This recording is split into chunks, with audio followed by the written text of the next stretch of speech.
Hey y'all, I'm Lindsay, 26, female. So here I am doing something I never thought I'd do, sharing a piece of my life on a public platform. Yikes.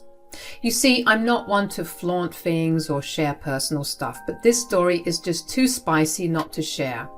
Plus, I don't have many close friends to vent to, so here goes nothing. Let me get a few things straight before I dive into the meat and potatoes of this crazy experience. First, I've changed everyone's names in this story because, well, I don't want anyone potentially tracking me down and exposing me to the wrong people. You can't be too careful these days, especially when you're someone like me. You see, I grew up swimming in money, and I'm not gonna lie, I was used to it. But don't get me wrong, I'm not some spoiled prissy brat. The reason I was able to live in luxury and have anything and everything I wanted was because of my dad, Austin, 60, male. He was and still is all about saving money. My dad's frugal behavior is one for the books. He always taught me the value and importance of money. I still remember his words like they were yesterday. The difference between billionaires and millionaires is that we don't spend all willy-nilly. We actually invest and save our money. They can buy yachts, and we can buy the oceans their yachts are on. I didn't even know classism existed amongst the 1%, but apparently it's a thing, lol. And if it hasn't been clear already, my dad is a billionaire, and I am a billionaire. So despite my upbringing, I'm not the kind of person who shows off. You wouldn't even guess that I have money in the first place, let alone billions of it. I never liked the extra attention that came with it. As soon as people learned I was a billionaire, they'd either try to leech off me or keep their distance, assuming I was some spoiled brat. Hence my lack of close friends, as I mentioned earlier. The lack of friendships and connections I've had really left me desperate for human connection. I guess that's why I fell head over heels when I met Ernest, 28, male. Our paths crossed when I was in Dubai and he was there for business. I was enjoying a little family vacation at one of the hotels my dad owned. Ernest spotted me and, well, he didn't waste any time trying to strike up a conversation. Guess I intrigued the guy. It was the first time a guy was genuinely interested in me, so naturally I was smitten too. We started talking and it felt like we clicked from the very beginning. Ernest was charming, down to earth, and as I would later find out some days later, a millionaire. After a few days of talking, he opened up to me about his wealth. He told me how he was used to gold diggers wanting to be with him just for his money.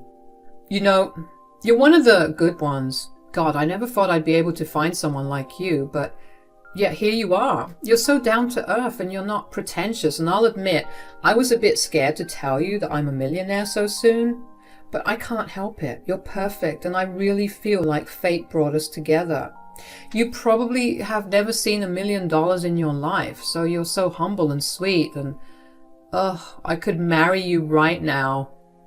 You can probably guess where this is going. I decided to lie.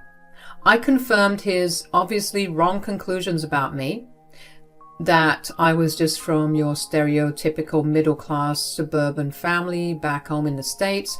I even made up a story about winning this vacation through a university trip. Now, I know I was wrong for lying to this man, I'll admit it, but could you blame me?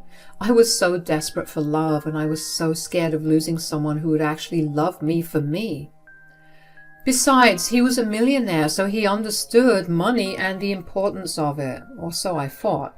So the difference between us wasn't going to be too bad when he eventually found out that I was a billionaire.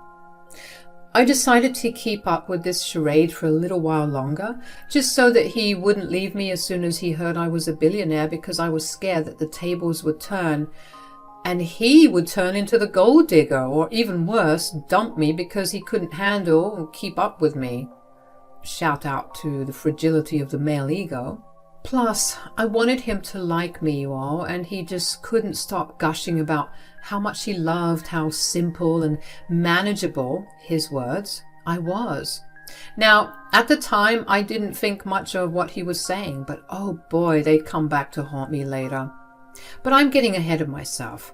So Ernest and I started dating, and for a while everything was great, but deep down I felt guilty for not being honest with him about my true wealth. So Ernest and I eventually returned to the States and we decided to keep in touch. Things were going so well and I was having the time of my life, but there was this nagging guilt that I couldn't shake. I knew I had to reveal the truth to Ernest, but every time I thought about it, I'd get cold feet. Months went by and I still hadn't told him the truth. Meanwhile, Ernest was happier than ever, thinking he'd found the perfect future wife. But I couldn't keep up the facade forever. It was becoming more and more challenging. I even went as far as buying a house that looked pretty basic and middle class and hiring actors to pretend to be my family members because I hadn't told my father about this relationship. I knew he'd be furious once he found out, and sure enough, he did. One night after a dinner date in the Sky, Ernest made a comment that caught me off guard. "You know, you blow my mind every day." How? "We just had dinner in the Sky, Lindsay. People don't normally do that sort of thing." "Oh, yeah, I suppose not." "But you're so calm and laid back. It's like you're not impressed." "Oh, no, I am. Of course I am. Thank you for the lovely date. No, trust me, it's a good thing. It's refreshing. I've told you how much I adore your simplicity. It's a nice change of pace. I mean, my dates are normally starstruck, leaving their jaws on the floor whenever we go to the Eiffel Tower for dinner, or when we go ballroom dancing, or go to art auctions, or fly to Prague just to get those delicious pastries, or heck, even having a little trip on a small basic yacht. It's embarrassing. But you know how to act. You're never like that. You're so calm about everything. You never take advantage of me or act bougie or pretentious, and I love that about you." "Thanks, babe." What he didn't know was that I'd done all those things before the age of 10, so I was pretty used to it. But of course, I didn't let on. Then, right at that helipad, he got down on one knee and proposed to me. I was gagged, floored even. And what shocked me even more was that I immediately said yes. The next morning I woke up to a very angry text from my father demanding that I meet him immediately. I had to take a private jet to Cuba that very day to meet him. When I arrived, he was beyond furious. He started reading an article online about how Ernest, a very well-known and established millionaire businessman, was getting married to a mystery woman that nobody knew about. Dad read a direct quote from the article where Ernest said, "I would like to keep my wife's identity private, but just know we are very happy and beyond ecstatic to see where this goes." "How the heck did you know it was me?" He just laughed, one of those evil villain hearty laughs, and said, "Lindsay, darling, have I taught you nothing? Of course I was going to find out. I'll admit you did a good job hiding it for a while, but I have eyes and ears everywhere. Why did you keep this a secret from me? Is it because you knew I wouldn't approve?" "Yes. I knew you'd tell me to end things." "Well, you're right. I want you to end it immediately. We'll buy their silence. It's okay." "No, Dad. I love this man. You don't understand." I couldn't hold it back anymore and broke down crying. I spilled my heart out, telling him everything, how we met, how much I loved Ernest, and how I was willing to make things work between us. Dad asked me if Ernest knew that I was a billionaire, and I confessed that he didn't. Dad looked even more stressed out and frustrated, but then he asked me if I was certain about going through with this. I couldn't hold back my emotions and affirmed that I was. He finally said he'd support me, but on one condition. He wanted me to sign a prenuptial agreement when we got married. So several months went by and the wedding preparations were in full swing. Ernest's mom, Myrtle, 57, female, and I hadn't spent any time together before this, mostly because Ernest didn't bring his dates home that often unless it was something serious. Myrtle knew that I had to be someone special for her son to bring me home, let alone marry me. Ernest had told me that his mother was ecstatic to meet me. But when we first met, her initial happiness quickly transformed into complete disgust when she saw me. We had the dinner and Myrtle began grilling me about my life, but not in the typical "I want to see if you're good for my son" kind of way. It was more like, "Are you bougie enough to fit in with us and our brand?" "So, why is it you decided to dress this way tonight? Didn't you know we were having dinner?" "Mom, relax. I'm just asking. I think we need to call your stylist because this won't cut it, sweetie. As the dinner went on, Myrtle's disapproval of me became even more apparent. She kept nagging me, asking me if I had what it takes and telling me that I should do better for my man. This made me furious because I was proud of the way I looked and who I was. When the dinner finally ended, Ernest revealed to me that his mother didn't really like me. No surprise there. He explained that Myrtle was accustomed to a lavish lifestyle and preferred flashy things. Seeing someone like me wasn't what she had envisioned for her son. But he assured me that everything would be okay once we got married because then Myrtle would see that Ernest was genuinely in love with me. And despite the challenges and the lies, I was determined to make this work and prove that our love was stronger than any preconceived notions. The big day came and Ernest brought up the idea of a prenup the night before. And before you start, I know all that crap about how it's bad luck to see your man the night before the wedding, and maybe you're right because with the way the story ends, I definitely got some bad juju for not listening to that stupid tradition. Anyways, like I was saying, Ernest brought up signing a prenup. I was low-key grateful for him saying it before I got the chance to say it, because I bet he would have found it super suspicious for me to want a prenup in the first place. It was definitely better for him to suggest it, and then we moved forward. So when he said it, I just agreed. As you can imagine, Ernest was over the moon, thinking I was certainly the one because I went along with the prenup so easily and without any pushback. He saw it as the ultimate test to check if I was genuinely committed or just after his money. The wedding was simple and nice, just what I wanted. I didn't want anything flashy that would give away my family's wealth. Myrtle, of course, wasn't thrilled about the modest celebration. She had hoped for something huge and grand, but Ernest didn't care about that. He said he was just eager to marry me quickly, believing he found the perfect wife.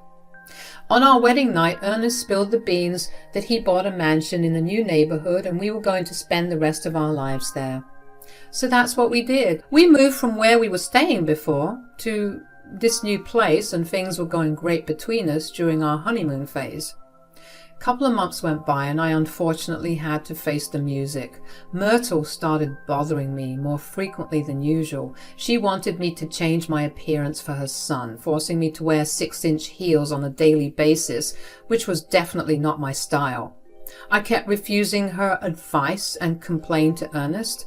At first he told her to back off, but it didn't last and we would repeat the ugly cycle again, with Myrtle despising me more and more when I would reject her attempts to change who I was.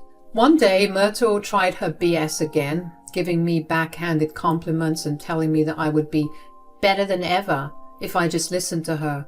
As usual, I would tell Ernest to check his mama, but this time things were different. Ernest surprised me by actually agreeing with his mother. I know, right? Like, what the frick?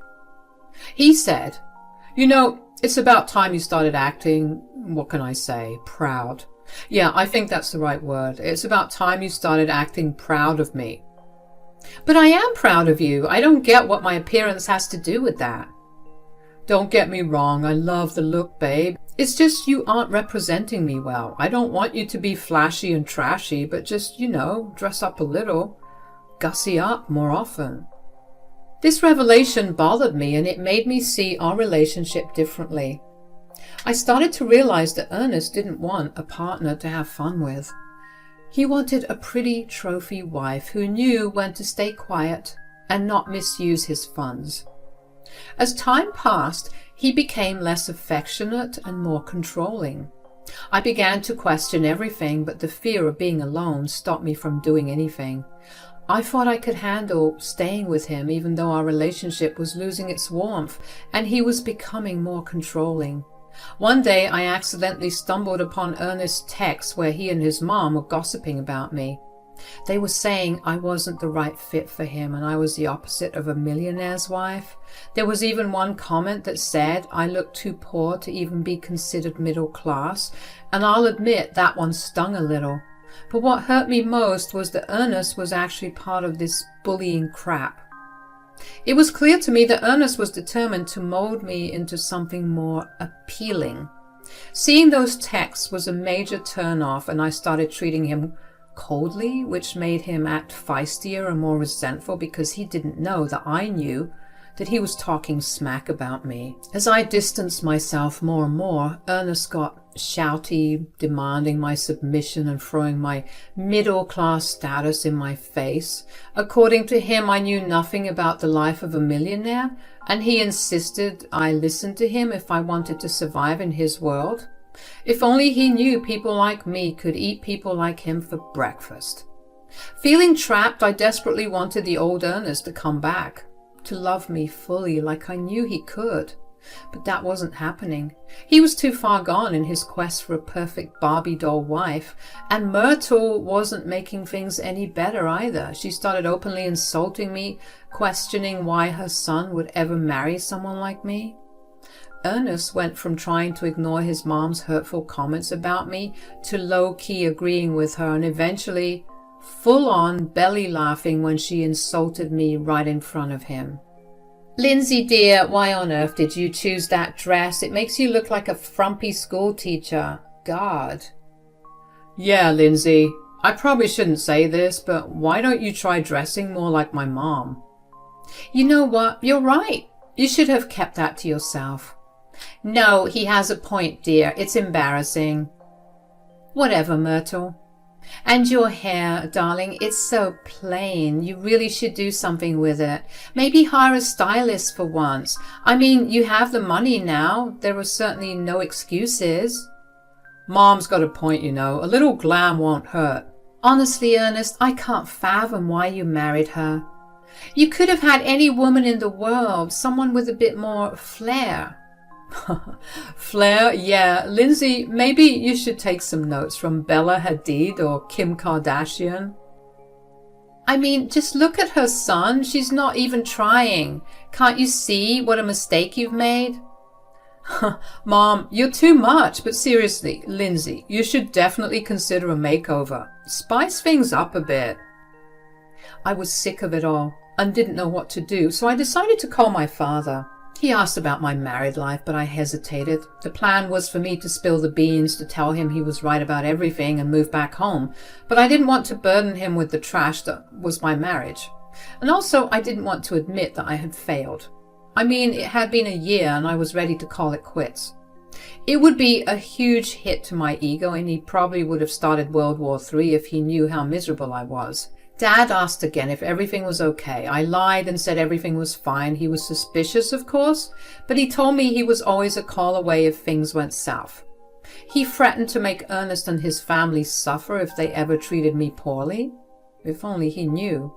I thanked him and then I hung up. I felt like I owed it to myself and my dad to try, so I decided to start trying harder to please Ernest and Myrtle, thinking maybe, just maybe, I'd get their approval if I obeyed their wishes. In just a month, I transformed myself to fit the mold of those bougie housewives from TV, all the while still trying to be quiet and demure, as Myrtle would say all the time. I was like a sexy little mouse, honestly. I was sure that these two would finally appreciate me and care for me. When I tell you I had a complete makeover, I'm saying I was looking like I could live in the hills. You'd think this would finally please Ernest and Myrtle, but nope. Not a nod of acknowledgement for all the efforts I put into changing myself physically and socially. They just found more ways to tear me down, and I couldn't figure out why they were still being so mean. One day, during Myrtle's usual weekly visits to see her son, and I guess continue her insult parade, I snapped. I yelled at Ernest and Myrtle, calling them heartless and unreasonable for the crap they were pulling me through. And then Myrtle started shouting back, telling me she never liked me and wished something tragic could happen to get me out of their lives forever. "Since we're laying our cards on the table, Lindsay, I've always despised you. You're so annoying and your poorness makes me sick. I literally haven't done anything to make you hate me. I'm sorry you're a miserable bigot and you have about as much emotional intelligence as Hitler." "Hitler? That's it? Ernest, I'm kicking your wife out of this house. Even the maid's bathroom is worth more than this worthless cockroach." "Excuse me? Did you say you're kicking me out?" "Yep, And Ernest isn't opposed to it one bit, are you, Ernest? I think everyone needs a little space. See? He agrees with me. This isn't some charity case, okay? People like you can't be here. Then she went to the window and pointed at a huge mansion that was recently renovated across the road and said, "If you want, you can go and ask them for help. Seems like they have more than enough money to go around, so they'll happily donate you some money since you're poor, ugly, and desperate. Nobody wants you here. So you need to go right now. Go and grovel and beg people for help and money, since that's where you belong." After Myrtle finished her insult marathon, telling me to go beg the people in the big mansion for help, that's when I smirked and spilled the tea. I revealed that they'd happily donate anything I asked for because, surprise, my dad owned that mansion. Myrtle and Ernest laughed, calling me crazy for such a wild claim. Myrtle spilled that some billionaire had recently bought and renovated the house for some reason, and that it was insulting to ever associate myself with the likes of him. I cut her off, showing a picture of me and my dad chilling on the beach, and their faces turned ghostly pale. "This is the guy you're talking about?" Myrtle finally gathered herself, asked how I knew this man and had a picture with him. "Oh, Myrtle, you poor pathetic woman, you don't know what you've just done." I dropped the bomb, confessing I was Austin's daughter and a billionaire. Myrtle started crazy laughing. She was in denial, so I couldn't really blame her, but Ernest looked pissed. He started cursing and saying that there was no way Austin was my dad. So guess what I did, you all? I strolled right down to that mansion across the street, called my dad out, and he emerged after a couple of minutes, looking a bit embarrassed. "How did you figure it out, kiddo?" I found it odd how there was some billionaire who had randomly decided to renovate this perfectly good mansion with all of the things my dad seemed to like a tennis court, golf course. It was crazy to me. At first I thought it couldn't be you. You're way too frugal for that. But then I remembered that you're also crazy and crazy rich, so you can do whatever you want. Also, you're not the only one who has friends in high places, so I knew it was you. Well played, kiddo, well played. I guess you are my daughter after all, so your being smart was just bound to happen. I just wanted to make sure my baby girl was all right. I knew you were lying when you talked a month ago, so I just had to come here and keep an eye on you. But of course I had to add a little taste to this godforsaken place. And in the span of 2 weeks, no less? Sounds like a very Austin thing to do. You know that I'll combust if I don't play tennis or golf. I was planning on staking out here for a while, so I had to make myself comfortable. Ernest and Myrtle were left outside their home. Their faces a mix of disbelief and shock, like they'd just seen Jesus walking by. I shot them a cheeky flip-off before sauntering into the mansion to have a cozy chat with my father. Dad wasn't wasting any time. He demanded the lowdown right then and there, and I spilled the beans on how I'd been treated like garbage during the past year, all because I thought I was in love. He let me drone on and on about how I tried my best with them, and without saying a word, Dad marched up to Myrtle and Ernest, who was still standing outside. I watched from the window. I couldn't hear the specifics, obviously, but I knew Dad was throwing around some serious threats. Ernest hit his knees. Myrtle started crying, hunching over her son like she just witnessed the apocalypse. She started shouting how sorry she was and saying that she wanted to come over to me and apologize, but my dad told her to stay in her lane. I could now hear some parts of the conversation because I stepped outside to get a better look, and Dad was marching his way back over. I could hear her say, "Oh God, I'm so sorry, Lindsay, I'm so sorry." I'm still trying to get my dad to tell me what he told them to make them crumble so fast, but my dad told me that he'd never tell. Spooky, I know. But all I cared about was that the mission was accomplished. I was no longer tied to those awful people, and what's worse, they were embarrassed and scared, and let me tell you, there's no better revenge.